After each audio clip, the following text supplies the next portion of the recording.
मज़ीद लेक्चर्स जो है वो कंटिन्यू मिलता रहे, ठीक है। अच्छा जी, तो जो हमारा फर्स्ट एमसीक्यूज़ है वो है recording of capital contributed by the owner as a liability. जो ओनर की जो कंट्रीब्यूशन है वो बिज़नेस की क्या है, लाइबिलिटी है। तो ये कौन सा कंसेप्ट है, कौन सा प्रिंसिपल है। तो हम इसके ऑप्शन देख रहे हैं कि इसमें डबल एंट्री, तो ये तो नहीं है डबल एंट्री। तो हमने पढ़ा था कि क्या है कि हम उसमें बिज़नेस के बुक्स जो एक अकाउंटिंग के रिकॉर्डिंग करते हैं, ठीक है। Going concern concept, going concern concept भी नहीं है। गोइंग कंसर्न कंसेप्ट क्या कहता है कि बिज़नेस जो है वो लॉन्ग टर्म में कंटिन्यू जो है रहेगा, ठीक है। और इंटेंशन ये होगी कि वो जो है जो फोर्सिनेबल फ्यूचर है उसमें कंटिन्यू करेगा। और बिज़नेस की इंटेंशन ये नहीं होगी कि वो बिज़नेस जो है वो वाइंड अप करे या लिक्विडेट हो जाए, ठीक है। और ऑप्शन सी जो है सेपरेट एंटिटी, तो जो हमारा करेक्ट ऑप्शन है वो है सी, ठीक है। कि बिज़नेस और जो ऑनर है ना वो दोनों सेपरेट है। और क्या है उसमें हम क्या इस कंसेप्ट में क्या कहेंगे कि जो ओनर के जो पर्सनल एसेट्स हैं, ठीक है, वो बिजनेस के एसेट्स में इंक्लूड नहीं करेंगे, इनके बैलेंस शीट इनकम स्टेटमेंट में इंक्लूड नहीं करेंगे, ठीक है। बिजनेस के जितने भी अकाउंट्स हैं हम उनसे उनके साथ जो है वो क्या करेंगे, डील करेंगे, ठीक है। क्योंकि ये दोनों मिक्सअप हो जाएंगे तो फिर जो है ये मुश्किल होगा कि बिज़नेस के और ऑनर्स के दोनों एसेट्स को अगर एक साथ आप डील करें बैलेंस शीट में, तो ये क्या होगा, ये मिक्सअप होगा, फिर ये कंफ्यूजन होगी। तो इसलिए बिज़नेस और ऑनर जो है वो दोनों सेपरेट एंटिटी है। तो ये हमारा सी ऑप्शन करेक्ट है। और मटेरियलिटी क्या है, इस कंसेप्ट में हमने पढ़ा था कि जो ट्रांजैक्शन इवेंट्स वो उसको हम मटेरियल कहेंगे, जिसकी वजह से हमारे फाइनेंशियल स्टेटमेंट्स पे और हमारे प्रॉफिट पे जो है मटेरियल इफेक्ट आ जाए तो उसको हम कहेंगे मटेरियलिटी, ठीक है। अब हमारा सेकंड एमसीक्यू है कि the basic concept related to balance sheet are, balance sheet से रिलेटेड जो बेसिक कॉन्सेप्ट है वो कौन कौन से हैं। तो ऑप्शन ए है कॉस्ट कॉन्सेप्ट। कॉस्ट कॉन्सेप्ट क्या कहता है कि एक ट्रांजैक्शन को हम ओरिजिनली जो है उसके कॉस्ट पे रिकॉर्ड करेंगे, ठीक है, ना कि मार्केट वैल्यू पे। तो कौन सा कंसेप्ट है, इस कॉस्ट कॉन्सेप्ट है, बिल्कुल ये ऑप्शन भी ठीक है। कॉस्ट कंसेप्ट में ये है कि सपोज़ हमने एक गाड़ी परचेज़ की और उसकी बिज़नेस के लिए, और उसकी जो है हमने एक तकरीबन 30 लाख जो है कॉस्ट पे हमने परचेज़ की, लेकिन उसकी जिस वक्त हमने परचेज़ किया उस वक्त उसकी मार्केट वैल्यू थी 35 लाख, ठीक है। तो हम बैलेंस शीट में ये एसेट किस पे रिकॉर्ड करेंगे, नॉन करंट एसेट में हम ये कॉस्ट पे रिकॉर्ड करेंगे 30 लाख पे, ना कि मार्केट वैल्यू पे। तो ये कौन सा कंसेप्ट है, जो है ये कॉस्ट कंसेप्ट है और ये बैलेंस शीट से रिलेट करता है। अच्छा, ऑप्शन बी जो है ये है बिजनेस एंटिटी कंसेप्ट। तो बिज़नेस एंटिटी जो है इसमें हमने क्या पढ़ा कि बिज़नेस जो ऑनर हैं और बिज़नेस है ये दोनों सेपरेट है, ठीक है। ये भी बैलेंस शीट से जो है लिंक कर रहा है। ऑप्शन सी जो है अकाउंटिंग पीरियड कंसेप्ट। तो अकाउंटिंग पीरियड कंसेप्ट ये क्या है, ये बैलेंस शीट से लिंक नहीं कर रहा, ये इनकम स्टेटमेंट से जो है ये लिंक कर रहा है। क्योंकि जो प्रॉफिट एंड लॉस अकाउंट है वो क्या होता है, which is prepared for the year ending, जो हमारा ईयर एंडिंग है ना उसके लिए बनते हैं। और जो बैलेंस शीट होता है ना वो prepared on a particular date जो है वो हम बनाते हैं। तो हमारा जो करेक्ट ऑप्शन इसमें है वो है डी में कौन सा, कॉस्ट कंसेप्ट और बिजनेस एंटिटी कंसेप्ट, जो ए बी दोनों करेक्ट आंसर है। अच्छा, option MCQ number 3, the basic concepts related to profit and loss account। अच्छा, तो पहले में हमने बैलेंस शीट पढ़ा, अब इसमें हम जो है प्रॉफिट एंड लॉस अकाउंट पढ़ेंगे। अच्छा, तो इसमें ऑप्शन है रियलाइजेशन कंसेप्ट। रियलाइजेशन कंसेप्ट में हमने क्या पढ़ा कि जब एक जो एक सपोज हमने पढ़ा था ना कि हमने एक कस्टमर को सेल की है, कस्टमर से हमने एक ऑर्डर रिसीव की है, तो हम तब तक उसको रिकॉर्ड नहीं करेंगे रेवेन्यू जब तक जो हमने कस्टमर को ना गुड जो है वो सेंड ना की हो, ठीक है। तो उसको हम कहेंगे रियलाइजेशन कंसेप्ट। तो उसमें इसमें यह है कि हम रेवेन्यू तब रिकॉर्ड करेंगे कि जब ये एक्चुअली रियलाइज़ हो जाए। तो उसको ये लिंक कर रहे हैं ना प्रॉफिट एंड लॉस के साथ। अच्छा, मैचिंग कंसेप्ट क्या करता है, कहता है कि जब किसी पीरियड में कोई कॉस्ट आ जाए ना, तो आप उसको उसी उसी पीरियड के रेवेन्यू के साथ जो है उसको मैच करें, तो उससे जो है ट्रू प्रॉफिट आएगा। ठीक है, तो उसको हमने क्या कहा था, मैचिंग कंसेप्ट कहा था। कि फॉर एग्जांपल एक एसेट है ना, सपोज हमारा हमारा जो है एक मशीनरी हमने परचेज़ की है ना, और उस मशीनरी की जो कॉस्ट है वो है 30 lakhs। ठीक है, और उसकी जो लाइफ है ना वो 10 years है। ठीक है, तो हम उसको हर साल डिप्रिसिएशन करते रहेंगे ना, तो हर साल जितना वो मशीनरी बिजनेस में यूज़ होता होगा ना, एक साल में वो मशीनरी जिससे इनपुट डिफरेंट जो है आउटपुट बनते होंगे, डिफरेंट स्टॉक जो है उसे बनते होंगे, वो फिर सेल होंगे, तो उससे रेवेन्यू जनरेट होता रहेगा ना। तो उसको हम 10 year पे डिवाइड करेंगे, तो पर ईयर जो है हमारा जो है वो कॉस्ट आएगा ना, डिप्रिसिएशन आएगा। ठीक है, तो हम एक्सपेंस आएगा, तो उसको हम क्या करेंगे, उसी उसी साल के जो हमारे रेवेन्यू होंगे ना, उससे वो डिप्रिसिएशन हम लेस करेंगे, तो हमारे पास क्या होगा, वो जो है ट्रू प्रॉफिट आएगा।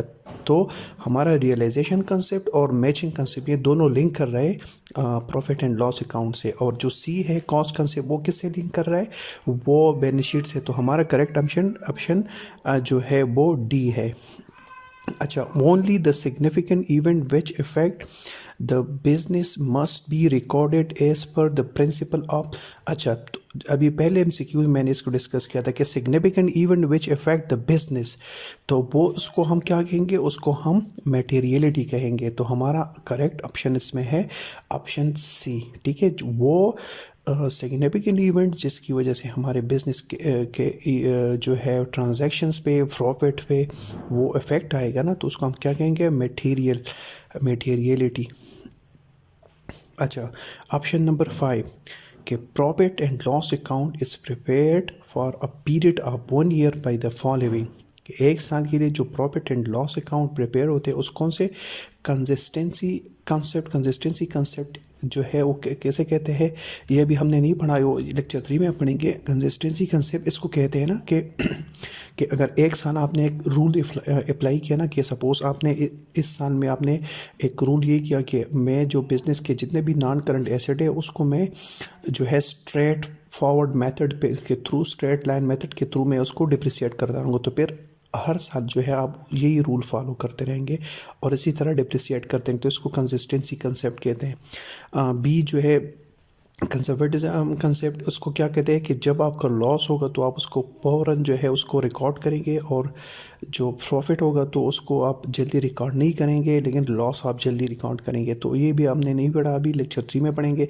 और जो ऑप्शन सी है वो है अकाउंटिंग पीरियड कंसेप्ट। तो हमारा करेक्ट ऑप्शन है अकाउंटिंग पीरियड कंसेप्ट, के हम एक स्पेसिफिक पीरियड के लिए जो है हमारे इनकम स्टेटमेंट और प्रॉफिट्स ये इसको हम प्रिपेयर करेंगे। ठीक है, the following concept, all shareholders treated as a creditor for the amount they paid on the shares they subscribe to। तो ये तो अभी पहले भी हमने डिस्कस किया। Cost concept, note duality concept. Duality concept कैसे कहते हैं कि हर ट्रांजैक्शन के डुअल इफेक्ट होंगे, कि डेबिट और credit. Option C business entity concept. Business entity concept कैसे कहते हैं कि बिजनेस एंड ओनर जो है वो दोनों सेपरेट है। और D since the share holder on the business they are not treated as a creditor. तो हमारा करेक्ट ऑप्शन इसमें सी है।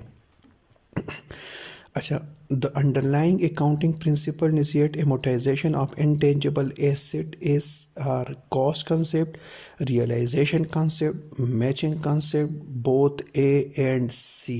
ठीक है, तो ए एंड सी इसमें हम पढ़ेंगे कि कॉस्ट कंसेप्ट क्या कहता है कि हम the underlying accounting principle initiating amortization of intangible asset। तो उसमें हमारा जो ऑप्शन ए है वो कॉस्ट कंसेप्ट, तो ये ऑप्शन नहीं है। बी रियलाइजेशन कंसेप्ट, और option C matching concept. Matching concept है कि हम जो हमारे जो एसेट है ना उसको हम एमोटाइज करते रहेंगे या डिप्रिसिएशन करते रहेंगे, तो वो एसेट जितना उस पीरियड में यूज़ होगा तो उसके जो इनकम या रेवेन्यू है ना उसे वो हम एक्सपेंस लेस करेंगे, डिप्रिसिएशन वगैरह। तो वो कौन सा कंसेप्ट है, वो मैचिंग कंसेप्ट है। तो हमारा करेक्ट ऑप्शन इसमें वो है मैचिंग कंसेप्ट। ठीक है, अच्छा, फिर नेक्स्ट है हमारा which of the following practice is not conscience with the convention of conservatism.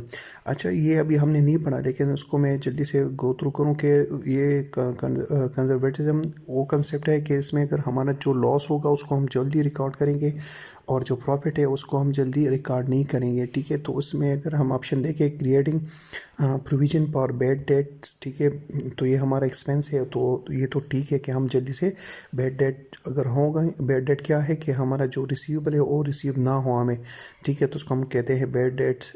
Option be creating provision for discount on credit, ठीक है। तो प्रोविज़न जो है वो डिस्काउंट ऑन क्रेडिटर्स, तो ये हमारा क्या होगा, वो तो हमारा एक किस्म के डिस्काउंट हमारे जो क्रेडिट्स है वो हमें दे, तो ये क्या होगा, एक किस्म के ये हमारा लॉस तो नहीं है, ठीक है।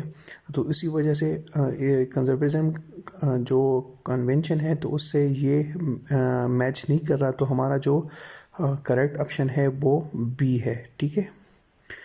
अच्छा, फिर the accounting measurement that is not consistent with the going concern concept is, कौन सा जो है accounting measurement is not consistent with the going concern concept. Going concern क्या कहता है कि बिजनेस जो है वो कंटिन्यू रहेगा, तो इसमें अगर हम सारे ऑप्शन देखें, लेकिन जो ऑप्शन डी है ना वो है लिक्विडेशन वैल्यू। लिक्विडेशन कहते हैं कि हम जब अपना बिजनेस को ख़त्म करें लिक्विडेट, तो ये वाला जो है ऑप्शन डी ये गोइंग कंसर्न कंसेप्ट के साथ जो है क्या है, ये कंसिस्टेंट नहीं है।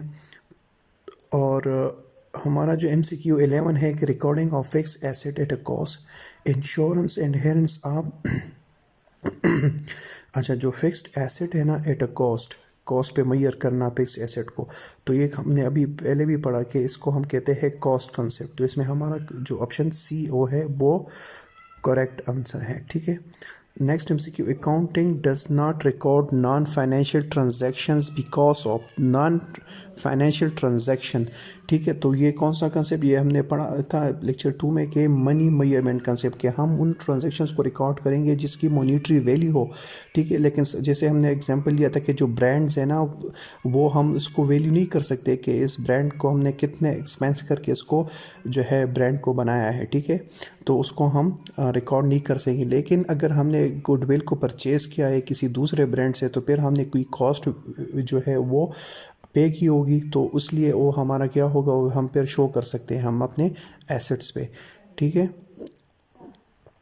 फिर जो है हमारा नेक्स्ट MCQ है कि fixed asset and current assets are categorize are per concept of, ये बहुत ज़्यादा इंपॉर्टेंट MCQ है कि फिक्स्ड एसेट और करंट एसेट ये दोनों कैटेगराइज करते हैं कौन से कंसेप्ट के थ्रू, तो सेपरेट एंटिटी कंसेप्ट, तो ये तो हमारा ऑप्शन नहीं है। सेपरेट एंटिटी में तो हमने ये नहीं पढ़ा था, गोइंग कंसर्न कंसेप्ट, और ऑप्शन सी है कंसिस्टेंसी कंसेप्ट, और ऑप्शन डी है टाइम पीरियड कंसेप्ट, ठीक है। तो कंसिस्टेंसी में क्या हमने पढ़ा था ऑप्शन सी में कि जो एक अगर हमने एक प्रिंसिपल को अप्लाई किया तो फिर हम हर साल उसको अप्लाई करते रहेंगे। और टाइम पीरियड के हम अपना कोई time period suppose 12 month 6 month, उसके लिए हम अपने बिजनेस बुक्स ऑफ अकाउंट्स को जो है वो बनाएंगे, उसको पब्लिश करेंगे।